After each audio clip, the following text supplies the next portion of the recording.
2025년 9월 29일 월요일 새벽 기도입니다.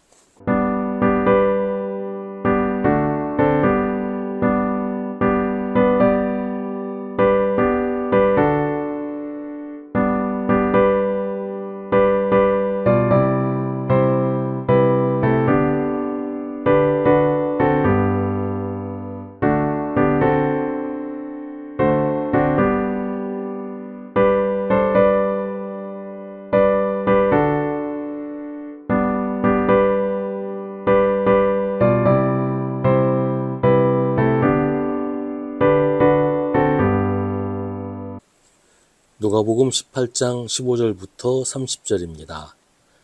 사람들이 아기들까지 예수께로 데려와서 쓰다듬어 주시기를 바랐다. 제자들이 보고서 그들을 꾸짖었다. 그러자 예수께서 아기들을 가까이에 부르시고 말씀하셨다. 어린이들이 내게로 오는 것을 허락하고 막지 말아라.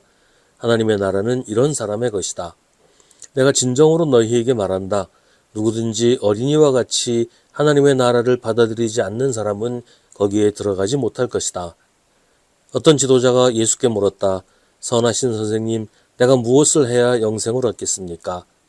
예수께서 그에게 말씀하셨다. 어찌하여 너는 나를 선하다고 하느냐? 하나님 한 분밖에는 선한 분이 없다. 너는 계명을 알고 있을 것이다. 간음하지 말아라. 살인하지 말아라. 도둑질하지 말아라. 거짓으로 증언하지 말아라. 내 부모를 공경하여라 하지 않았느냐? 그가 말하였다. 나는 이런 모든 것은 어려서부터 다 지켰습니다. 예수께서 이 말을 들으시고 그에게 말씀하셨다. 네게는 아직도 한 가지 부족한 것이 있다. 네가 가진 것을 다 팔아서 가난한 사람들에게 나누어 주어라. 그리하면 네가 하늘에서 보화를 차지하게 될 것이다. 그리고 와서 나를 따르라. 이 말씀을 듣고서 그는 몹시 근심하였다. 그가 큰 부자이기 때문이었다. 예수께서는 그가 근심에 사로잡힌 것을 보시고 말씀하셨다. 재물을 가진 사람이 하나님 나라에 들어가기는 참으로 어렵다. 부자가 하나님의 나라에 들어가는 것보다 낙타가 바늘기로 들어가는 것이 더 쉽다. 이 말씀을 들은 사람들이 말하였다. 그렇다면 누가 구원을 얻을 수 있겠습니까? 예수께서 말씀하셨다. 사람은 할 수 없는 일이라도 하나님은 하실 수 있다. 베드로가 말하였다. 보십시오. 우리는 우리에게 속한 것들을 버리고서 선생님을 따라왔습니다. 예수께서 그들에게 말씀하셨다. 내가 진정으로 너희에게 말한다. 하나님의 나라를 위하여 집이나 아내나 형제나 부모나 자식을 버린 사람은 이 세상에서 여러 갑절로 받을 것이고 또한 오는 세상에서 영원한 생명을 받을 것이다. 아멘. 예수님을 따라가려면 정말로 많은 것을 포기해야 할까요? 영생을 얻으려면 전 재산을 다 포기해야 할 수 있는 일일까요? 오늘 말씀은 참 부담스럽고 우리를 불편하게 합니다. 그러나 이 말씀을 아무 조건 없이 모든 사람에게 그대로 적용하는 것으로 생각하면 예수님의 뜻을 제대로 알 수가 없어요. 오늘 말씀은 우선 어떤 지도자에게 하신 말씀이라는 그 상황을 좀 볼 필요가 있습니다. 이 사람은 사회적인 지위도 있었고 재산도 많은 부자였습니다. 그리고 어려서부터 유대교의 율법을 철저하게 지켜온 사람이었습니다. 이 사람이 예수님에게 질문합니다. 내가 무엇을 해야 영생을 얻겠습니까? 이 사람은 율법을 철저하게 지켜왔고 그게 자기의 의가 되어 있었어요. 하지만 그것만으로는 뭔가 부족하다고 느꼈습니다. 자기 의에 만족하지 않고 하나님을 바라보는 지혜로운 사람이었던 겁니다. 하지만 여전히 그는 영생을 자기가 무언가를 해야 얻을 수 있는 것이라고 생각하고 있어요. 자기 힘으로, 자기 노력으로, 자기 공로로 영생을 얻을 수 있다고 생각하고 그게 뭔지, 자기가 뭘 해야 되는지를 예수님에게 묻고 있는 겁니다. 예수님은 유대교에서 말하는 대로 알려주십니다. 계명을 지켜라. 근데 그 사람은 계명을 지켰어요. 근데 그걸로는 부족하다고 생각하고 있어요. 뭘 더 해야 한다고 생각한 거죠.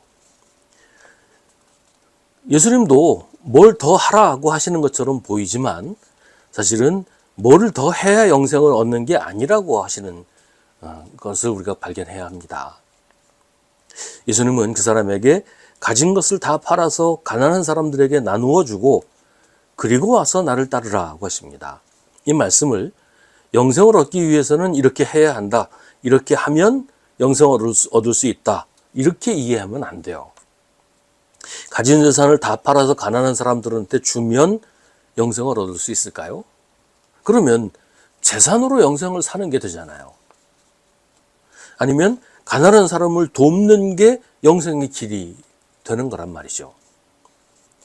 예수님은 영생을 얻기 위해서 뭘 더 해야 한다. 가진 걸 다 팔아야 되고 그 가난한 사람한테 줘야 된다. 이 말씀을 하시는 게 아니고 아무것도 하지 말라고 하시는 거예요. 돈으로 영생을 할 수 없다. 무언가 뭘 더 해야 또 뭔가의 힘을 빌려서 영생을 얻을 수 없다. 그런 거 하려고 하지 말라. 그런 말씀이에요. 예수님 말씀에서 중요한 것은 예수님을 따르라는 거예요. 근데 예수님을 따르는데 걸림돌이 되는 게 있는데 그게 바로 너의 재물이다. 그것 때문에 네가 나를 따를 수 없다. 그렇게 못하고 있지 않냐. 그러니까 그걸 넘어서서 나를 따라오너라 라고 말씀을 하시는 거란 말이죠. 그러니까 그의 많은 재산이 예수님을 따르지 못하게 붙잡고 있었다는 거예요. 예수님이 이 사람에게 영생을 얻기 위해서 뭐 돈 갖고 뭘 해보려고 하지도 말고 돈에 의지하지도 말고 다 내려놓고 나를 따르라고 하십니다. 영생을 얻기 위해서 우리가 할 수 있는 유일한 일, 우리가 해야 하는 유일한 일은 예수님을 따라가는 것입니다. 다른 어떤 것도 의지하지 말고 다른 어떤 일을 해서 영생을 얻으려고 하지 말고 그냥 예수님을 믿고 따라가면 됩니다. 영생은 내가 의롭고 내가 선해서 얻는 것이 아니라 의롭고 선하신 예수님을 믿고 따라가서 얻는 것입니다. 예수를 믿으면서도 여전히 자기의 공로, 자기의 의를 자랑하는 사람이 있습니다. 내가 이만큼 했다 하는 것을 내세우면서 자기를 높이려는 사람이 있습니다. 하지만 예수님 말씀하십니다. 사람은 할 수 없는 일이라도 하나님은 하실 수 있다. 우리의 구원은 우리가 할 수 있는 일이 아닙니다. 그건 오로지 하나님만 하실 수 있는 일입니다. 사람은 할 수 없는 일이지만 하나님은 하실 수 있습니다. 우리가 예수님을 따르기만 하면 하나님이 우리를 구원하십니다.